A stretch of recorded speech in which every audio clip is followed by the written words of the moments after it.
और सुन्नी की समाअत से महरूम 13 साला मगवी बच्चा कराची से बाहर। Senior superintendent of police investigation Lahore doctor Anush Masood Chaudhry ने बच्चे की बहिफाजत बाजियाबी का टास्क दिया था।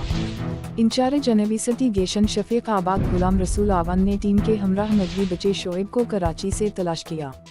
Senior superintendent of police investigation ने अपने दफ्तर में बच्चे को वालिदैन के सुपरद कर दिया। वालिदैन ने डॉक्टर अनुश मसूद चौधरी को फूल पेश किए और शुक्रिया अदा किया। बच्चा शोएब ट्रेन पर बैठकर कराची चला गया था। Senior superintendent of police investigation Magvi बच्चे के वालिद ने इसके अगवा का मुकदमा थाना शफीक आबाद में दर्ज करवाया था। इंचार्ज इन्वेस्टिगेशन शफीक आबाद बच्चे को हेवमीन इंटेलिजेंस समेत क्लोज्ड सर्किट टेलीविजन कैमरों की मदद से तलाश किया गया।